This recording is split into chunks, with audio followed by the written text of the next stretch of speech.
PBS Hawaii, home is here.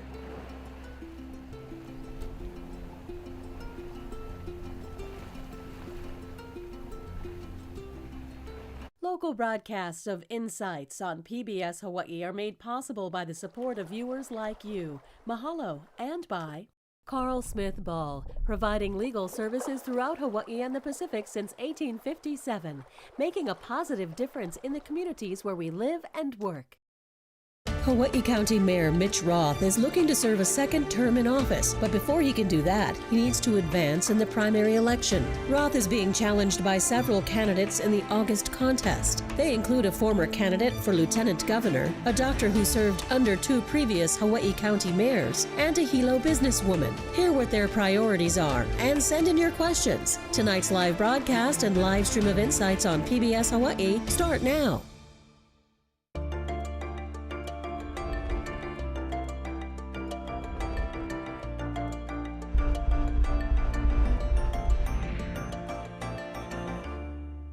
Aloha and welcome to Insights on PBS Hawaii. I'm Yanji Denise. The primary election is on Saturday, August 10th. In the weeks leading up to it, we'll feature as many races as we can to help voters be more informed. Tonight, we focused on the primary race for Hawaiʻi County Mayor.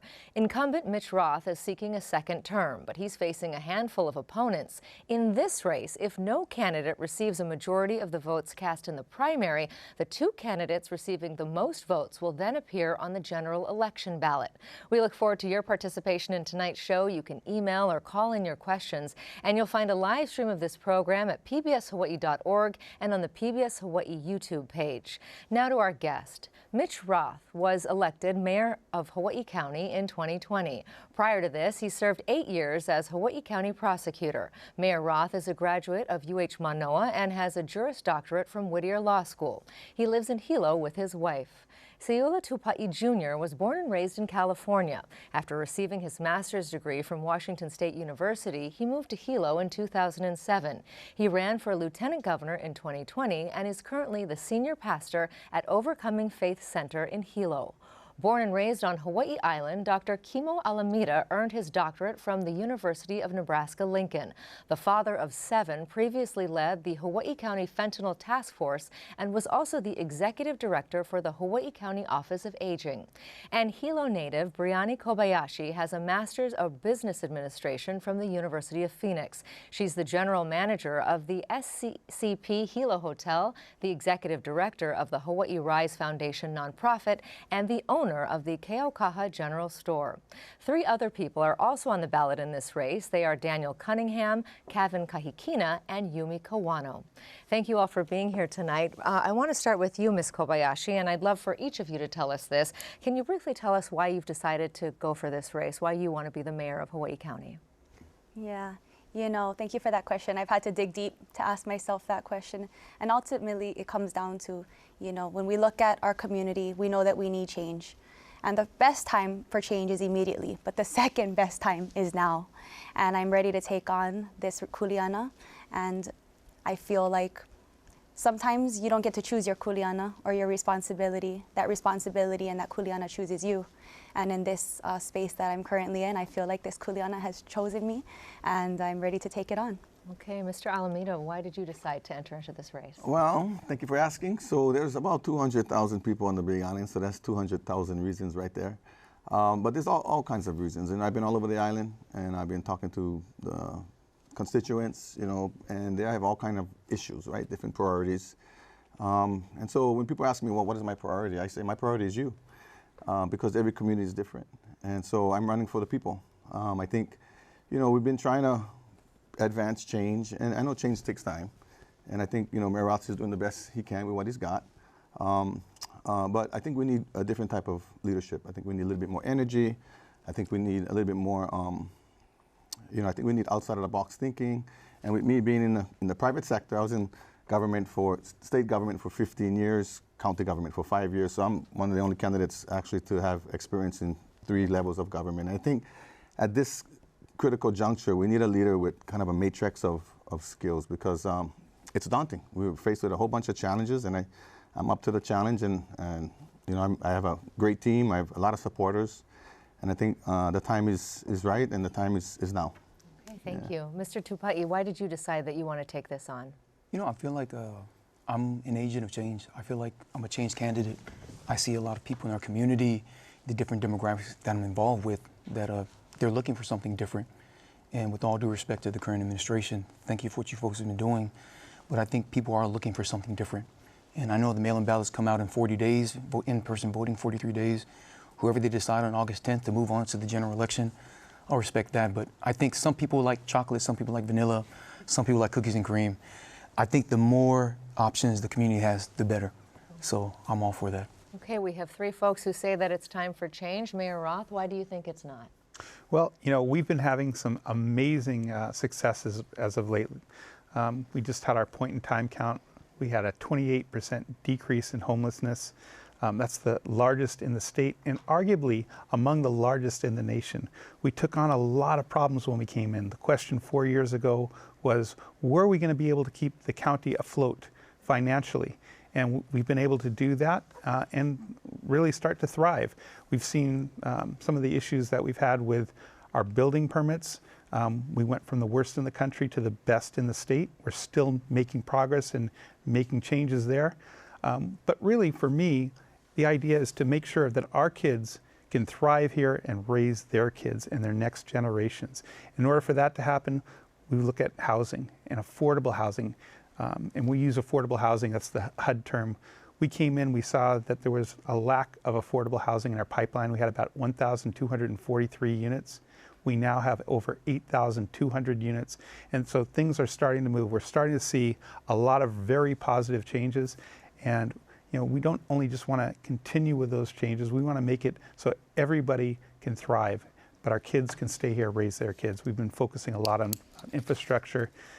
We inherited some messes, but like I said, we're having some really great successes, and we're really proud of that. Mr. Alameda, you referenced out-of-the-box thinking, and I'm interested to know what you think is the biggest issue, the biggest thing that you would take on, and what kind of out-of-the-box thinking you would apply to that issue. What specifically would you do to take that on? Well, first, I'd like to give some perks. You know, I worked under Mayor Billy Kinoy and Mayor Harry Kim, and I think they teed it up for this administration. I mean, you talked a little bit about the homeless situation, and you know, it was the county council, Aaron Chung in particular, who passed that bill to take some of that property tax and to direct it to the homeless, and it's paying off. So the prior administrations, you know, they did a lot, I think, to tee it up for this administration. So I just want to give them some credit. But I think the biggest challenge right now is the economy. You know, permitting. We talked a little bit about permitting, and I know the current administration is saying that, you know, it's better, but it's not better. They changed the way you measure the days, right? So if your permit's in the queue, it doesn't get counted yet. So my permit's in the queue, and it's at 0 days. So if you really want to think outside the box, you got to fix permitting. And to me, an out-of-the-box idea would be to give conditional or provisional approvals to those permits and put the burden on the county, not on the construction industry. Because right now, we're holding the construction industry and the contractors hostage while they wait for their permits. And the longer you wait for your permits, the more costly a home would become. So put the burden, you know, because these engineers that stamp it, they went to school, right? They earned that degree, they know what they're doing. So give provisional approvals for the permits so the construction industry can get started already. Because if you get them started, that's plumbers, contractors, drywallers, right? And then you get the economy booming again.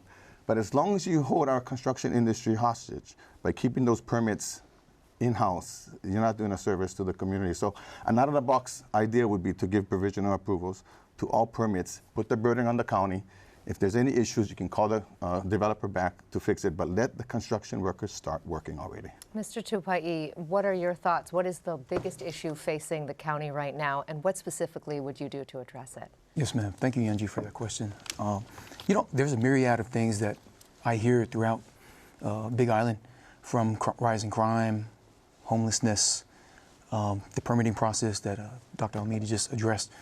I think for me, the biggest one right now will be the rise in crime. We have to protect the people of Hawaii. Their safety and security should be the utmost priority for us. And I know there are different things I know that for Big Island, for every shift, there's 43 officers. By national average, you need 2.5 full-time police officers to oversee 1,000 residents. said earlier, with our residents right now at over 200,000, with only 43 officers per shift, that averages out to over 4,000 residents per officer. I think we need a stronger show and force. I know the current police chief, Moskowitz, is doing a great job. They're trying to have more recruitment classes in. I think the messaging could be stronger. I know also we need, I know that there's as far as more people wanting to work in PD, there needs more incentives to come in for the people with the retirement packaging, whatnot, things we can look at. But I think there has to be a stronger show of force, and we have to be for the rule of law. When I hear different things, whether in rural areas like Waimea, Ocean View, whatnot, of things happening where criminals are arrested and immediately released out the next day, when I talk to constituents, that's a strong concern. Even for canvassing, we go out there and talk to different communities, like for example, Ocean View. They strongly recommended my team not go into the community because they don't know if it's going to be safe, whatnot. So we do a lot of our canvassing just at the local store right there. Okay, so we've heard crime and the economy. Ms. Kobayashi, what are your thoughts? What's the biggest issue you think facing the county, and what specifically would you do to take it on? I was just in Ocean View last week, and you're right. It's definitely real what he's saying. Right now the biggest need is that I feel that the government is not reflecting the needs of the people in everything. I think we talk about affordable housing, we talk about homelessness, we talk about these things a lot, and these have been long-standing issues that we've struggled with. But what we need is creative solutions. We need bold ideas. We need to be listening to our community, hearing their concerns, and really truly listening to them. I think a lot of times we may include them in public testimony or an oral testimony, but are we hearing what they're saying? Are we listening to their needs? And I think that's the best place to start, is to really understand the needs of the communities and to reflect that in everything that we do in government. And when you do that, everything else will follow that strategy in everything that we do. But really taking an upstream approach to understand the root causes of issues is really important, to have more data-driven research, to understand where the problems lie, and to be really strategic and analytical in the solutions. Okay. Mr. Mayor, we heard a variety of areas here that need improvement. What do you think is the biggest issue? What keeps you up at night? Well, what keeps me up at night right now is our infrastructure, and in particular our Hilo wastewater facility. We came in and just decades of kicking the can down the road. We now have a situation where we have spongy concrete over there, and we're one major earthquake away from possibly putting millions of gallons of raw sewage out into the bay out of Keaukaha. And that's our very important community there, but it could affect the whole state. And so we've been working on that. We have a plan. It's out for bid at this time. We have a lot of other infrastructure issues. Those are the things that keep me up. But I think, what we've been focusing also on is how do we make sure that our kids are not leaving here. We're at a time in history where we have more Hawaiians leaving the state, living outside the state than in the state. And as we lose our Hawaiians, we lose our culture. And as we lose our culture, we lose our identity. And then we become someplace else. So we've really been focusing on building. And contrary to what Mr. Alameda said, the time of the counts that UHERO did was from the start to the finish. And we're back to having a little bit of issues recently, but last year in December, we were seeing plans come out in as little as 3 weeks from submission. We're not there right now. We're coming back to it. The other thing is we need to make sure that there's housing, so we take care of the issues like homelessness. And one of the things that we did when we came in, we put together a comprehensive plan, 13 different areas. Yes, we have some funding that's helped that. But it's really focusing and being intentional to solve those problems that we're looking at. I want to get to some of the viewers, and thank you to those of you who are calling in. We have a stack of questions here, and I'd love to get to as many as possible. There are 3 folks, and I'll just go around the table, starting with you, Mayor Roth, and going this way, that are asking about TMT. All the candidates from Melvin and Hilo, what's your position on TMT? Flynn Hughes, where do they all stand on the 30-meter telescope? Mo says, the TMT project may be a state issue, but the proposed telescope would be built on sacred Hawaiian land in Hawaiʻi County. Where does each candidate stand on this? I know we could do a whole show Sure. that we have on TMT, but just briefly, what is your position on the 30-meter telescope? If we're going to keep our kids here, they have to have quality jobs that are going to be able to pay them. And a lot of the kids right now are really focused on STEAM, science, technology, engineering, arts, and mathematics. And so rather than just focusing on TMT, I think we need to focus on astronomy. So I think astronomy is very important for our island. It's very important, I think, for the Hawaiian culture. If you look how Hawaiians got here, they got here by navigating the stars. The astronomy community provides many jobs, and it provides possibilities for our local kids to stay here. What we really need to be doing is focusing on how we get our local kids into any of those astronomy centers. But bottom line, do you think that the telescope should be built? I think it should. Do I think it will? You know, it's a hard question. Will they have the funding to do it? And that's That's what it comes down to. Okay, Ms. Kobayashi, where do you stand on TMT? I think before we even consider any type of development, we need to consult community and engage with community and be able to really understand where they're coming from, back to my first point. Am I for TMT on Mauna Kea? No. But am I against TMT in general? No. I think TMT, like we said, could be a great opportunity for education, but I don't think that it belongs in Mauna Kea. And I think that we need to, at the end of the day, we need to always choose people over profit. No matter what happens, no matter how many jobs would come, no matter how many developments could sprout up from different things, any type of development, we need to look at good development. And we need to set high standards and principles for what we allow to happen within our community. And that starts with engaging our community and hearing what they say and listening to them. Thank you. Mr. Tupai, where do you stand on the 30-meter telescope? I am for science, but at its current iteration, I do not support the TMT. And the reason being, with the drilling down there, we don't know how it's going to affect the water table. That water table would water the 46 streams that water all the way across the ag land to Pepakeo. And with 92% of our food being imported, we need to look towards food independence. We need to protect the vai. For me, that's a big thing. I know it could potentially bring jobs. However, the skill set it would take and the subject matter expertise to do those higher paying jobs, do our locals have that skill set? If not, we'd have to import those different workers and whatnot. And in the end, for me, I think, just like Breeani said earlier, it has to come from the people. I mean, look at our state constitution, Article 1, Section 1, all political power of the state is inherent in the people, and the responsibility for the exercise thereof rests with the people. The power doesn't exist 25 Alponi Street on the second floor with the mayor, first floor with the county council. Power doesn't exist at 415 Britannia with the fifth floor with the governor, lieutenant governor. The power exists with the people, and I think we have to put it back on the people. What do the people want? Okay, we have two who oppose it and one who's for it. Where do you stand, sir? Yeah. So that question can be decisive. I mean, that's the same question that was asked in 2020. So I'd like to take a little different perspective on that. First, I agree with Bree and I agree with Junior. It's not a matter of TMT or no TMT. It's a matter of responsible development versus irresponsible development. And so the question is, what is the recipe for responsible development, right? Is it legal? What is the checklist, you know? And so I was a protector in 2019, me and my family. And then sort of 2019, but in 2024, they have a whole new take on astronomy. And so I've been meeting with the astronomers. And so this is more than just TNT, it's a trust issue as well. So Junior's right. I mean, there are a lot of conditions that have to be in place before we go ahead and even talk about, first of all, it's the best mountain in the world, so it deserves the best science. Now, a 30-meter telescope is really 98 feet.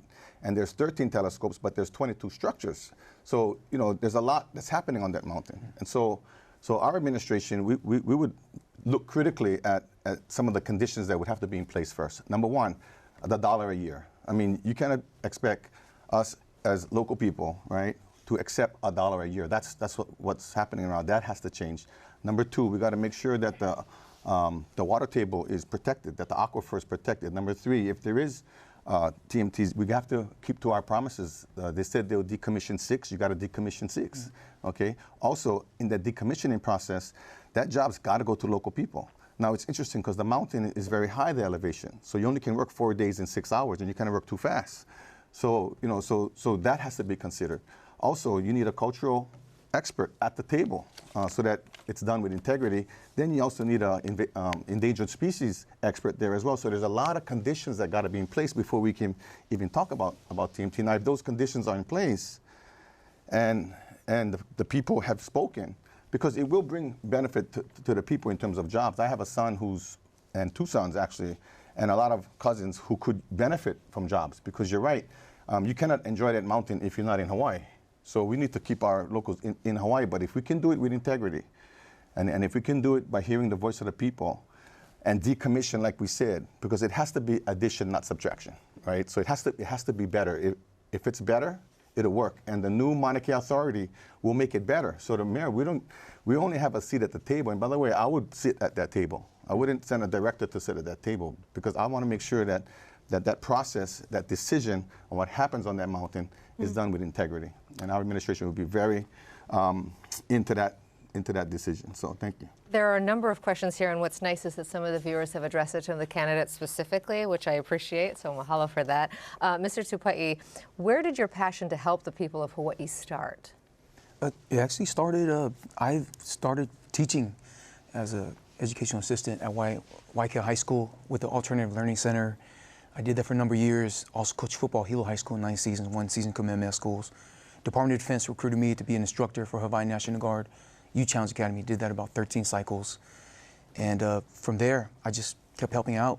And when things started shutting down in 2020, I believe, with the mandates, the lockdowns, whatnot, as a pastor of a local church, I felt that why are you going to divide people with essential and non-essential? Everyone is essential. Everyone should be essential. We shouldn't shut down anything. Let the businesses, let the different community groups decide for themselves. And we just saw it a couple months ago. CDC just came out and they said compare COVID to the flu. They've downgraded it all the way. And you know, it's something we were talking about the whole time. So I went around the islands teaching on constitutional rights, how to help the people, and just stand on their inherent inalienable rights. That was where my passion came from. Okay, Ms. Kobayashi, how do you plan to address foreigners purchasing land being a non-resident? This is a viewer email that sent that in asking you specifically on that. Yeah, this is a definite issue. We're in a crisis right now where like everyone has said, our local people are not able to afford to live here right now. And we need to really be supporting our local residents so that they can be at the same playing field as other people. Right now, you know, people can come from anywhere and they can just continue to buy up land as much as they want. And I think the real goal is to take that upstream approach again and really build up our local economy so that our local residents have an opportunity to have a seat at the table so that they can purchase homes and they can live here and sustainably. Okay.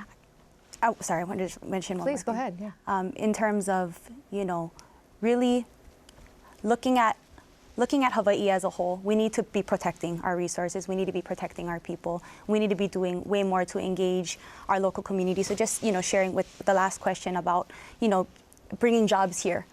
I think that we need to shift our mindset even there and be more conscious in saying, hey, let's create jobs here. We don't need you don't necessarily need private companies to come in and provide jobs for us, but really boosting our local economy and our residents so that they have their own businesses that they're growing. We have a local diversified business economy. Things are really strengthened in the community and the lahui so that people are able to purchase homes. They're able to have second homes. They're not struggling with mortgages. And I think that's the real goal here, is to have that solid infrastructure in place so that they're not even having to compete with outsiders, which is going to take a lot of work. Thank you. Mr. Roth, you say there's been a decrease in homelessness, this viewer writes. However, the community sees different. We are being flooded with mainland homeless and mentally ill folks arriving in Hawaii. What is your plan to address this issue? So the numbers that we got were from the recent point-in-time count. Wasn't done by the county, it was an independent count. But one of the things that we are doing, and yes, we do see people coming from the mainland. We've actually put out a grant, the Homeless Task Force, Homeless 808 Task Force. They have been reuniting families on the mainland. So we have homeless people that have been going back to the mainland. In the last 4 or 5 months, I think they've done about 42 people from our island. And in the last couple of years, they've sent over 100 people back to be reunited with their families.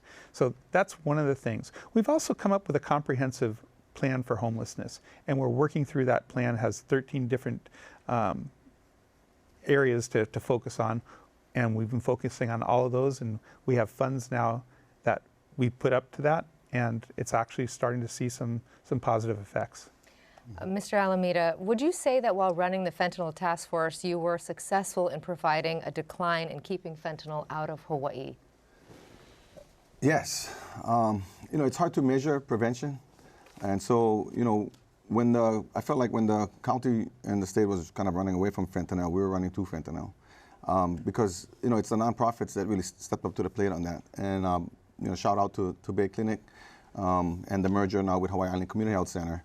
And then, you know, with the county providing some funding, you know, it really got us a head start. And our county has been the template, actually, for the addressing fentanyl. And so, you know, presenting at the schools, presenting at the businesses, you know, because fentanyl, it's an issue. You know, nobody goes from chocolate candy to fentanyl. So we also got to talk about gateway drugs too. So I think the effort to educate and bring awareness to our students, to our families about gateway drugs has been super effective. And currently the county has taken the baton and we moved it to a nonprofit, BISAC, which is now, you know, kind of ran with it, and I'm still involved. And I think we're definitely better now in terms of awareness than we were in the past. Okay. I want to stick with you for this question from Emery, and actually I would love each of you to address it because it is something that is so important for Hawaii County, for our states, you know, overall, but Hawaii County specifically, and that is the issue of cesspools. Mayor Roth referenced the wastewater treatment center,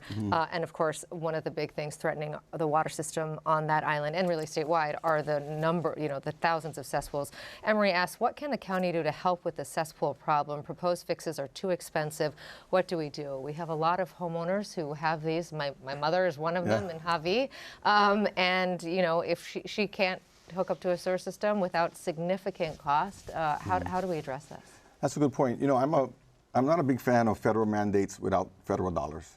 You know, I've been in the educational system. They did this with special education, and so you know, we need to contact our federal delegation. You know, I know Joe Takuda, and we need to say, hey, you got to help us with this, because we cannot expect our homeowners to bear the burden of moving from cesspool to septic.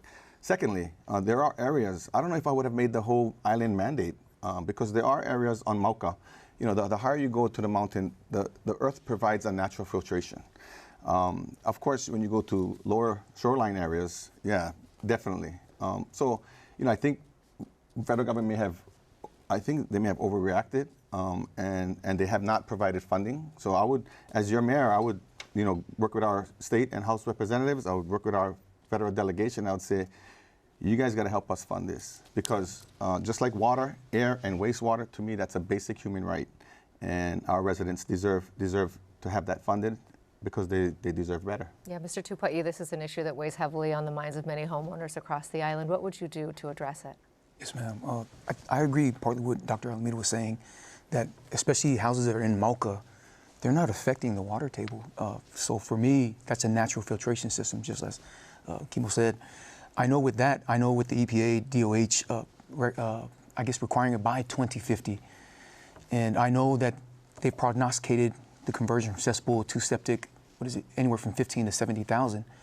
And I know that there is a federal funding program. I think at the Hamakua Community Development Plan, they said they're going to have federal funding that covers up to 20,000. But even with that, if it goes over that, I don't see how locals can afford to pay for that conversion. I mean, for the cesspool, you need 10,000 square feet. For the leach field, we've done it for generations. And I know sometimes they push things from the mainland, but Hawaii's different. We have to leave no stone unturned and look what is feasible for the community. And if it's something that's being pushed from the state and the federal again, they should provide the funding. Ms. Kobayashi, what are your thoughts? Yeah, I think first and foremost, we need to be looking at the places that are most heavily impacted and really making a priority needs list on where it needs to be addressed first. And then looking into providing subsidies for residents who are struggling financially, similarly to what we did with solar at one point, you know, trying to transition people into regenerative energy, and it worked. People were transitioning to solar. They were taking up the different breaks and the different incentives, and I think incentivizing our residents was something that would help them, not only a subsidy, but helping them from start to finish, from finding a wastewater installer to completing the permitting process to finding everything that they need to get going with this is what the county can do to support them, so that they know that the county is there for them and that the county is willing to help them see this through.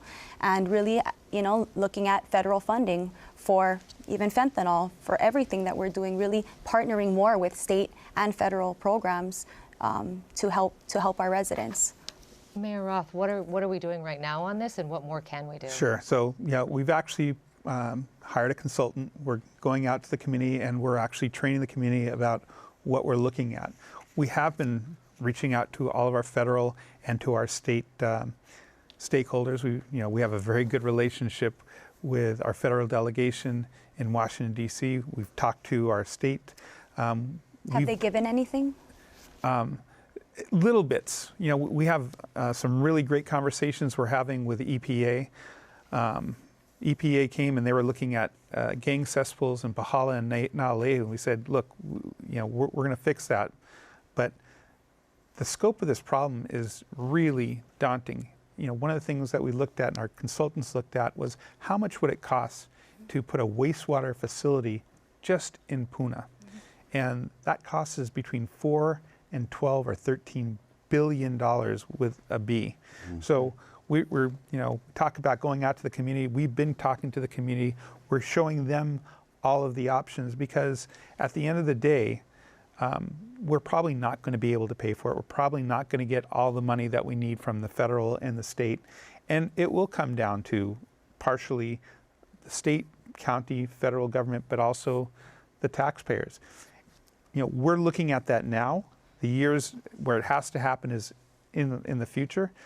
But again, you know, we're tackling that now because we can't just kick the can down the road.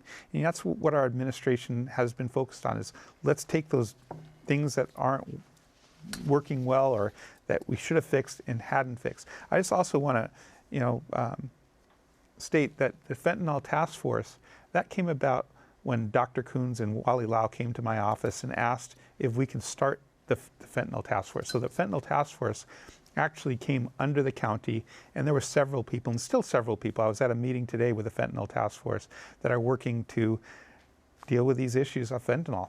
Okay, let's stick with you for a second. This one from Shannon. What is your opinion on dividing Big Island into 2 or 3 counties with the same number of mayors? Seems like one mayor isn't enough to address the needs and deliver results for people residing on such a large island. And Shannon makes an interesting point, just because if you think about historically, the mayors are all from Hilo, right? And the west side of the island might feel like they get a little neglected.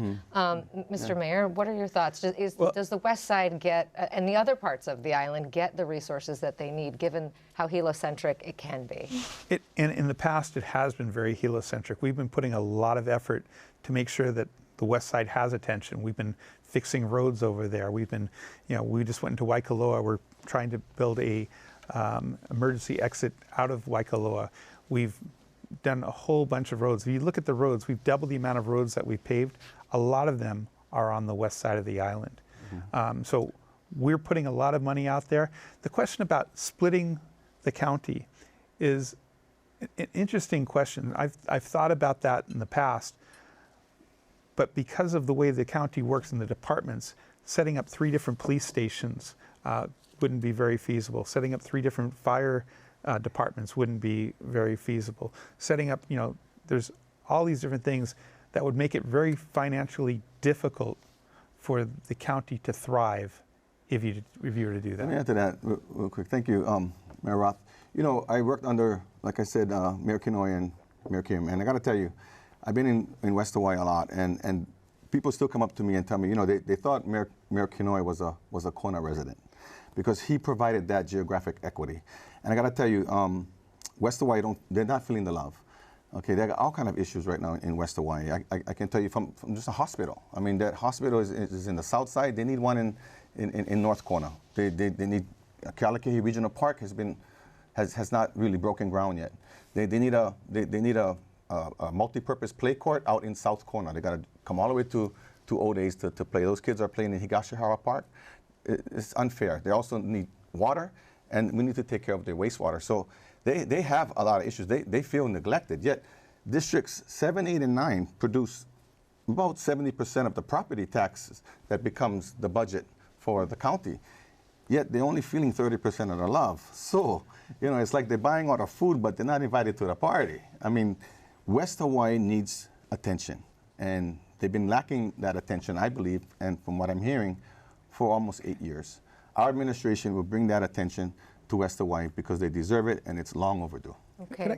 Can I just say, you know, one of the things that we've done is I'm in Kona at least once a week, several times a week sometimes, but all of our directors actually make it over to Kona as well on a regular basis. And it's funny that Kimo says about Kinoi, Mayor Kinoi living in Kona. I have people that sometimes come up to me and say, oh, I thought you lived in Kona.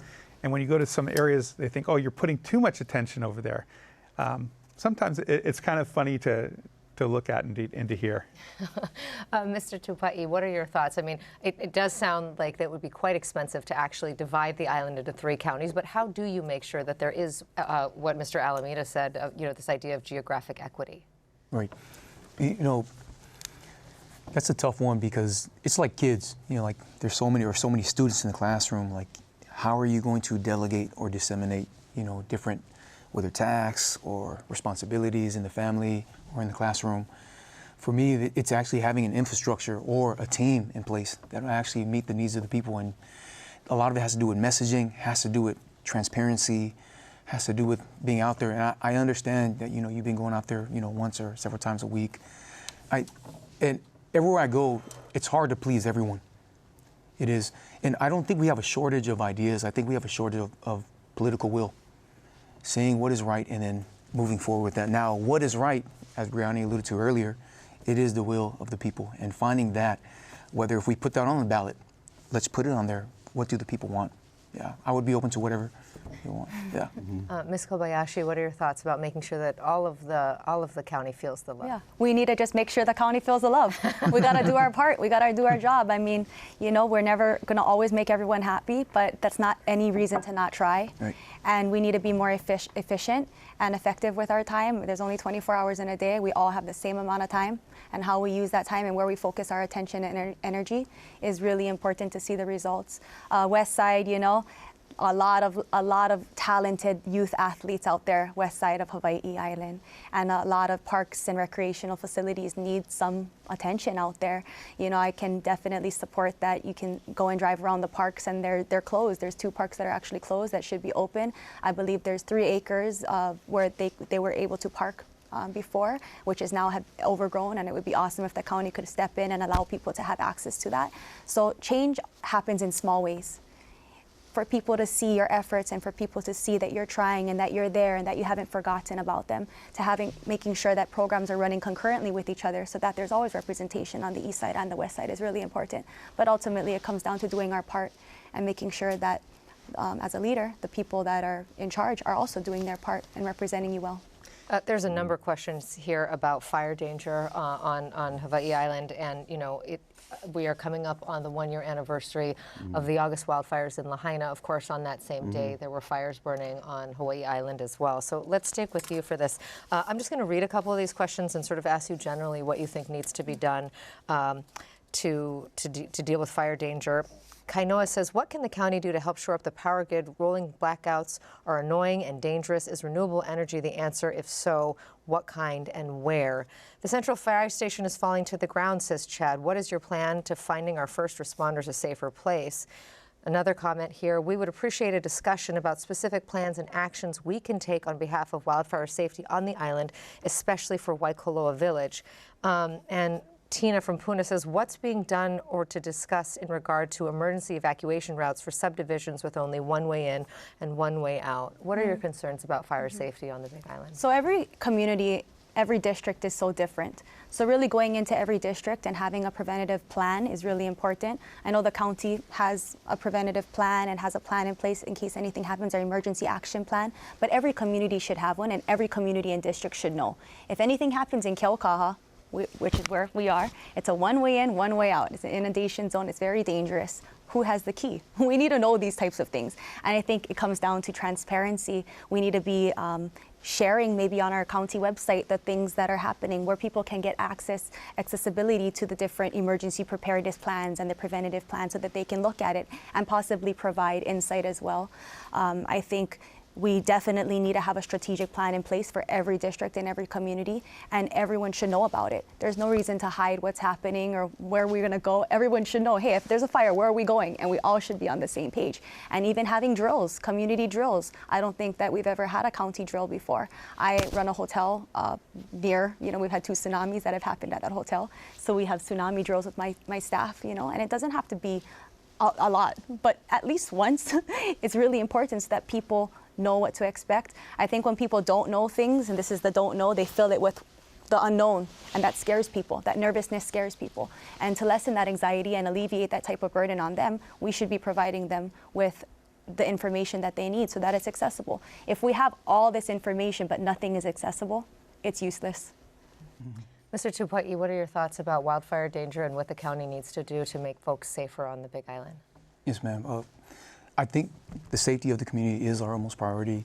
With the fire, I know that we've had the civil defense, emergency preparedness. So those kind of functions, thank you for putting that on, by the way. But just the people just going there, seeing the people come in and being prepared, understanding, do they have evacuation routes for their individual families, but also for their community. They even had different checklists of like different items that you should be putting away, whatnot, canned goods, this and that. That at the smaller level with individual hanas, that's good.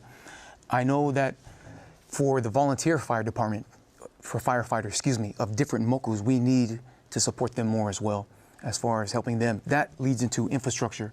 A lot of the infrastructure is dilapidated in certain parts of the community. For example, in Ka'u, with the 18 different fire hydrants, only, I believe, 8 of them work.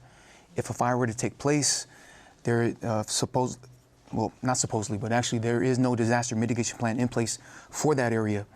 And then we also look at the different CDPs around the island, 7 of them. For example, Hilo hasn't had an update since 1975. So looking at the different evacuations, especially for fire, there's nothing that's there to address those issues. I don't want to keep going with it. And just to say what he said, I just want to mention that we have a great civil defense. Our Hawaiʻi County has a great, civil defense. So really partnering with them to put on more emergency preparedness programs and things that educate the community. I really think that it would be receptive and received well. I will touch on one more thing. Especially in Puna area, so I was there recently, the biggest thing was traffic, and if there were a fire that would take place, that with the cul-de-sacs there, Ainaloa and Pohoa, I mean, what's going to happen there? I know we have Bill 121, that's a $2 million allocation for an alternate study. We've been studying this for years.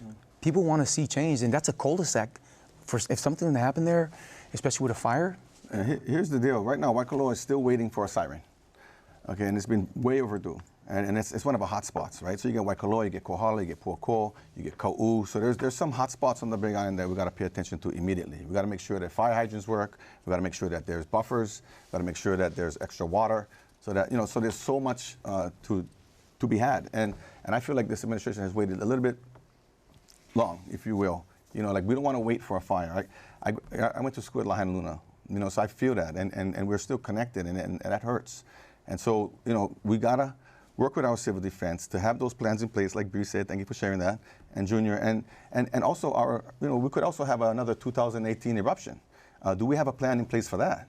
I helped lead the efforts on the social work side during that eruption, and I'm concerned that we may not even have a plan in place for that. So there's a lot to be considered, and there's a lot to bring to the table. And I think working with our civil defense immediately on all of these disaster preparedness plans is super, super important. Okay, Mayor Roth, you did reference that road, and I know you've been itching to talk about it. Well, we'll talk about that road, but there are plans. And if you go to the Civil Defense website, there's also information on how to what you should do for preparation. We also recommend people get involved with FireWise and learn about what they can do on a personal level. A lot of people focus on August 8th. We had major fires on August 8th as well. And we had a great response, and luckily we didn't lose houses, and we didn't have a situation like they had in Maui. We also have mitigation plans that we work on, and we also do tabletop exercise. We just did one in Keaukaha where we did an evacuation exercise in the community. And we're going out to the community. As Mr. Tupai just mentioned, we just did a civil defense fair, readiness fair. as far as Waikoloa though, in 2021, I had to evacuate that area because of a fire. We had the Mana Rose fires, it was about 40,000 acres.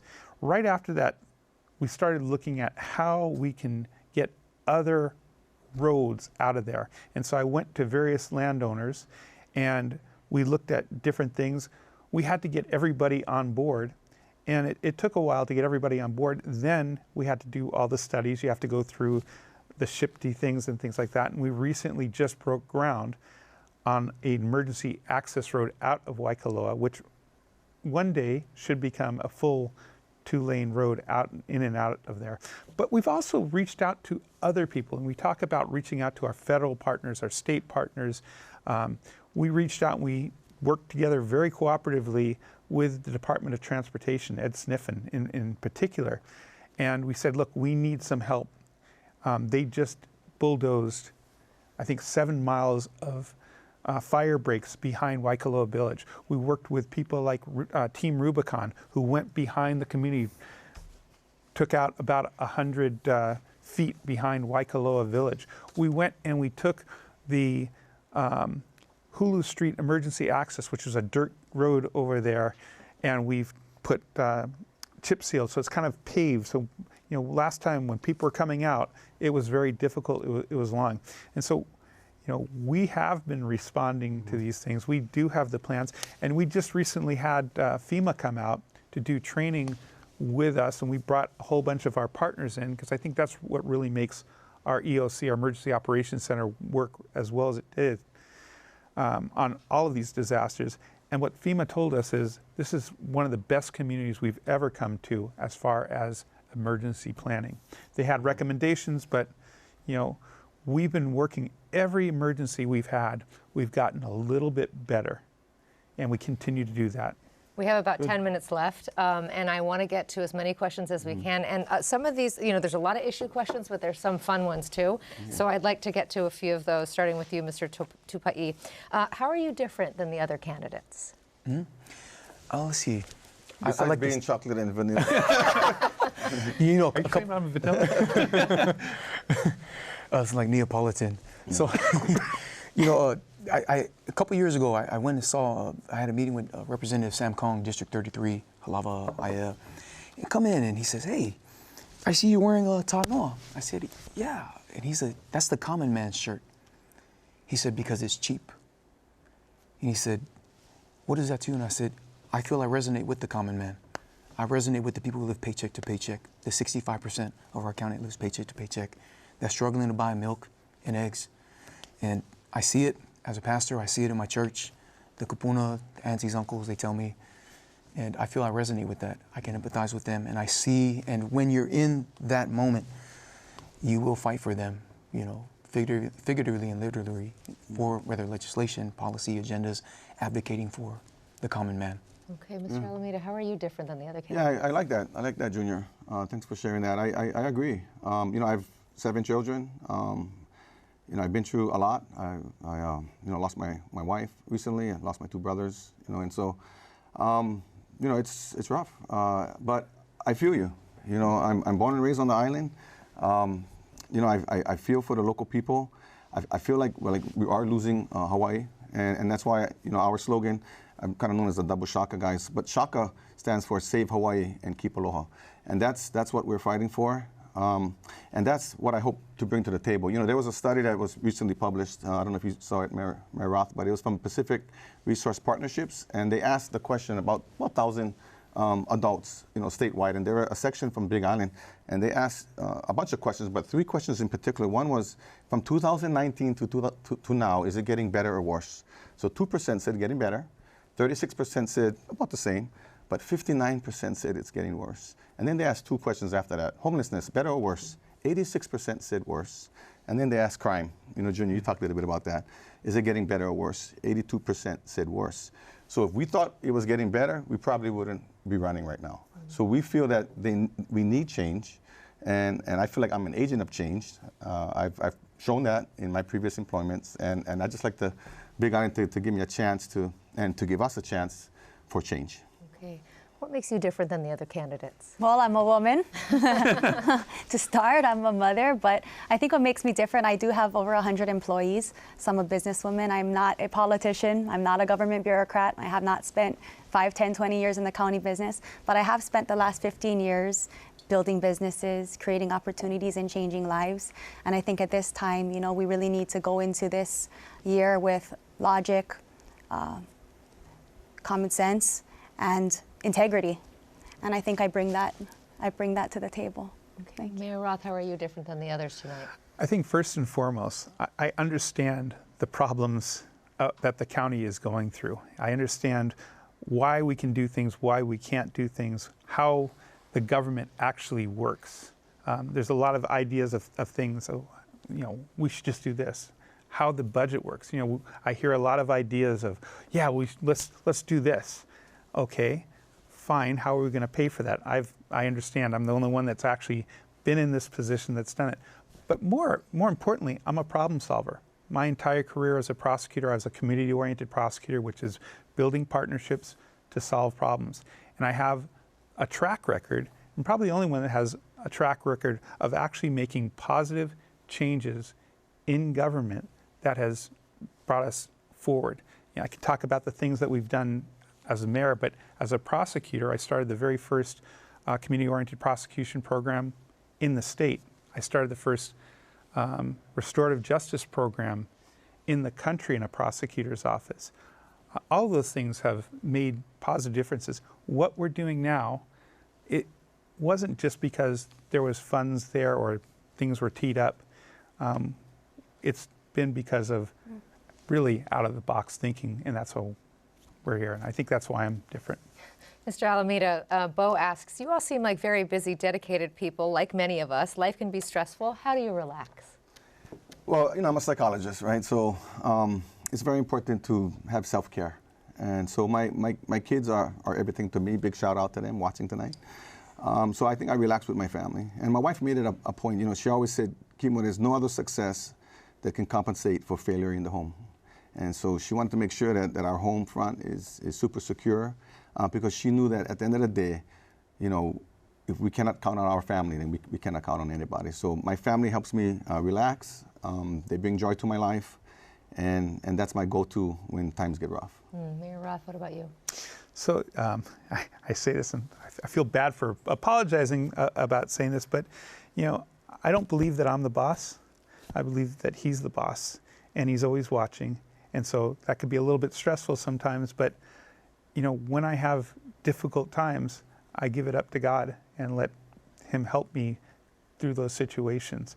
I have a thing on my desk that says Imua Imuna. Imua means to move forward, of course. Imuna is actually a Hebrew word which typically means faith. And I believe that everything that happens for a reason. God always has something better. And so I had a heart attack a couple of years ago. When I had my heart attack, I said, okay, God, I'm giving this to you. And by the way, thank you for the miracles that you're going to do with this. And he actually has done miracles with that. I got out of the hospital. My cardiologist was complaining that we had a permit that was keeping the cath lab from being built. We got that cath lab built really quickly. And a friend of mine got saved in that cath lab. So, you know, you can think of things that happen are really bad, but there's always a purpose. And that's what keeps me comfortable. What do you do to relax, Ms. Kobayashi? I don't. You know, that's honest. If you know me, you know me. Yeah, it's hard to be tired when you're inspired. No, you know, I think right now I have a lot of energy. I have time. I'm passionate. I'm willing to serve. And service leadership is just my heart. You know, someone who loves to walk is going to walk farther than someone who loves the destination. So I just love what I do. I probably should rest more, truth be told. But right now I have energy. I'm excited. I'm inspired. And so we can rest later. But right now, no time to relax. Mr. Tupai, what do you say to Bo, who asks, how do you relax? I relax. You know, I pray, I meditate, constantly just thinking about, you know, de-escalating myself as far as distancing myself from social media, from different things, even studying sometimes.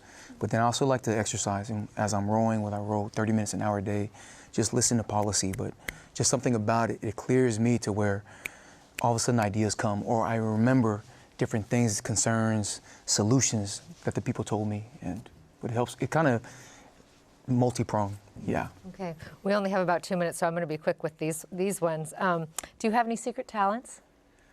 What is that? That's a tough one, isn't it? I never know what to say on the spot. What about you? I can say the 50 states in alphabetical order in less than 20 seconds. Wow, I don't know if we should test Hey, her. take but my time. Maybe take your word for it. Up to you. What about you? Yeah, music. Music. Yeah. Very nice. Yeah. What's All your right, secret okay, if talent? anybody like challenge me ping pong. No, I like all types of sports, but ping pong's one of our favorites, and my kids always try to get me on that, but I think I'm pretty good. Okay, and Mayor Roth, what is your secret talent? So sometimes I'll do this. People give me 20 words and write down the order. I can tell you what number that word is and where it is. Oh my gosh, wow, okay. We have 30 seconds left, so I'm going to take you up on your offer. Oh gosh, okay, here we go. You have a timer? Yeah, go ahead. Alabama, Alaska, Arizona, Arkansas, California, Colorado, Connecticut, Delaware, Florida, Georgia, Hawaii, Idaho, Illinois, Indiana, Kansas, Kentucky, Louisiana, Maine, Maryland, Massachusetts, Michigan, Minnesota, Mississippi, Missouri, Montana, Nebraska, Nevada, New Hampshire, New Jersey, New Mexico, North Carolina, North Dakota, Ohio, Oklahoma, Oregon, Pennsylvania, Rhode Island, South Carolina, South Dakota, Tennessee, Texas, Utah, Vermont, Virginia, Washington, West Virginia, Wisconsin, Wyoming. Oh, and I think we'll leave it there. Aloha. Have a great night. Applause for that. Mahalo to all of you for joining us tonight. We do thank our guests, the candidates in the primary race for Hawaiʻi County Mayor, incumbent Mitch Roth and Dr. Kimo Alameda, and Seaula Tupai Jr. and Breeani Kobayashi. Next week on Insights, it's a doubleheader with 2 races in the legislature. We'll hear from the Democratic candidates for State House District 2 and the Republican candidates for State Senate Seat 22. Please join us then. I'm Yanji Denise for Insights. Until next time, aloha.